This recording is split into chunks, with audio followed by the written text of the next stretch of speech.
लोग कुछ तो कहेंगे, जहाँ बोलना वहाँ चुप रहेंगे। एक समय की बात है, एक व्यापारी नाम का हरी व्यक्ति अपने छोटे बेटे पिंकू के साथ गांव-गांव और शहर शहर में अपना सामान बेचने जाता था। वह काफी दूर पैदल धूप में चलने के बाद अपने बेटे के साथ चलते हुए अब पहले गांव में पहुंच जाता है। वह गांव के लोगों को अपना सामान दिखाता है। कुछ लोग सामान देखते हैं और चले जाते हैं, लेकिन कुछ लोग उसके सामान को खरीद लेते हैं।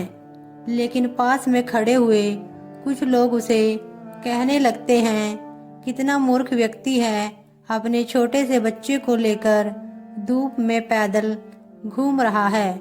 फिर वह व्यापारी सोचने लगता है कि लोग सही तो कह रहे हैं, बच्चे को धूप में लेकर नहीं आना चाहिए था। व्यापारी कहता है कि कल अपने बेटे को लेकर नहीं आऊंगा।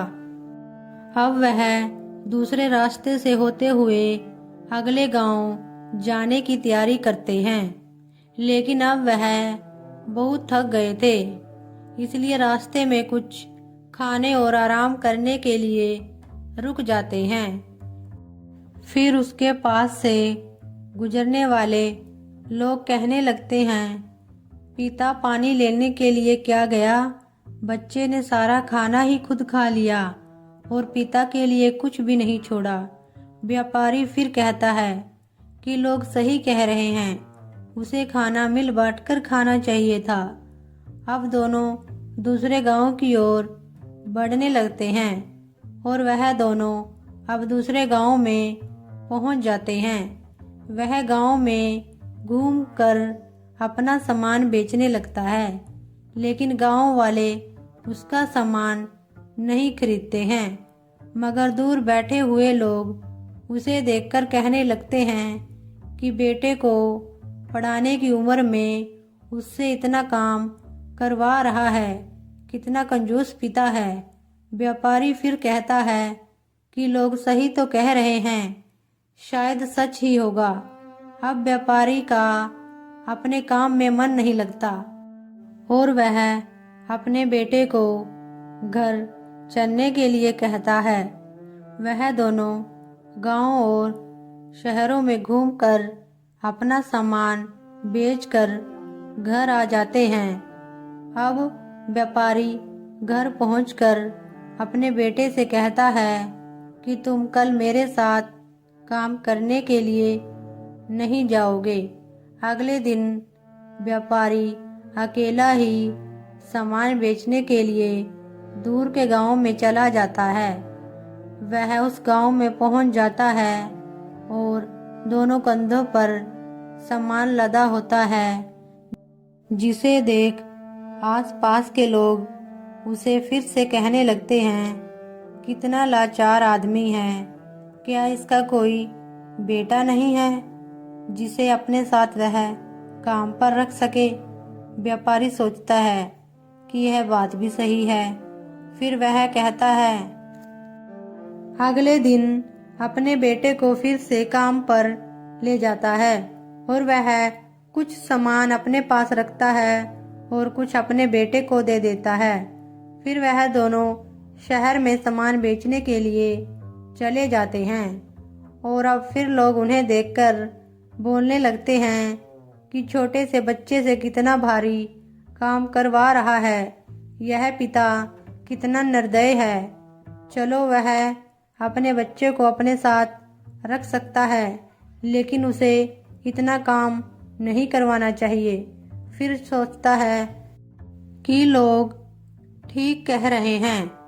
इसी प्रकार से एक दिन की बात है, उसकी पत्नी पढ़ना चाहती थी, लेकिन वह लोगों के कहने पर अपनी पत्नी को आगे नहीं पढ़ाता है, तो उसकी पत्नी आगे नहीं पढ़ पाती है। सामान बेचने के बाद व्यापारी अपने घर आ जाता है। सोचता है कि कल मैं अपनी पत्नी को साथ में काम करने के लिए ले जाऊंगा। अगले दिन व्यापारी वही कार्य करता है। आज वह अपनी पत्नी को साथ में काम करने के लिए ले जाता है। अब वह दोनों व्यापार करने के लिए रास्ते से गुजर रहे थे।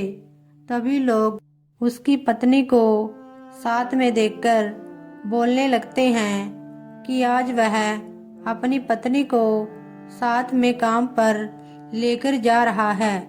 अब वह कुछ नहीं बोलता है और ना ही कुछ सोचता है, बस चलते हुए अगले गांव में पहुंच जाता है। अब वह गांव में पहुंचकर जब अपना सामान बेचने लगता है, तभी लोग उसे देखकर कहने लगते हैं कि आज कितना खूबसूरत सामान लेकर आए हो।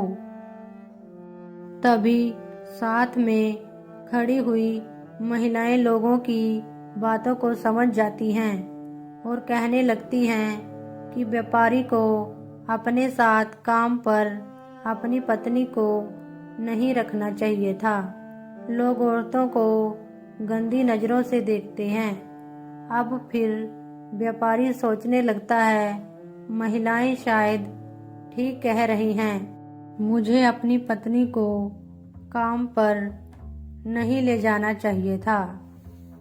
अब वह व्यापारी अपने घर चला जाता है। आज व्यापारी सोचने लगता है कि वह गांव-गांव जाकर सामान नहीं बेचेगा।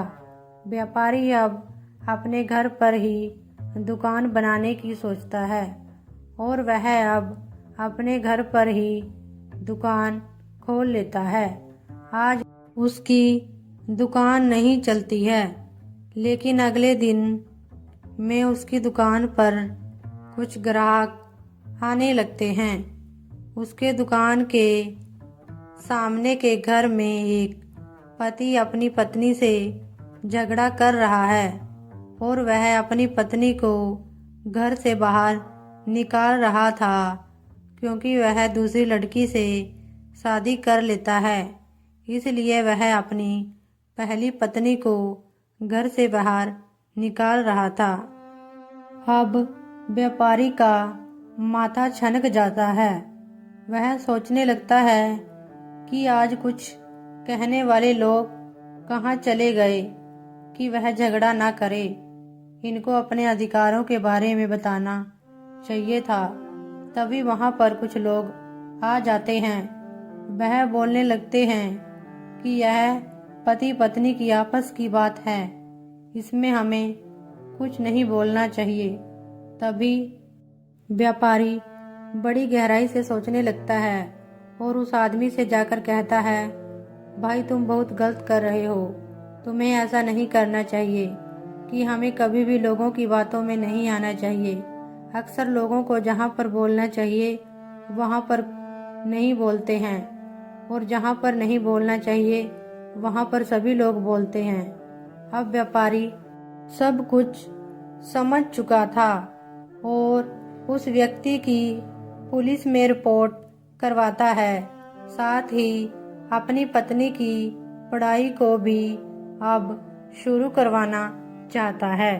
ठीक इस कहानी से हमें यह शिक्षा मिलती है कि हमें कभी भी लोगों की बातों में नहीं आना चाहिए, क्योंकि अगर हम लोगों की बातों को सुनकर उसे मानने लगते हैं तो हम जो बनना चाहते हैं या जो प्राप्त करना चाहते हैं हम उसे कभी भी प्राप्त नहीं कर सकते।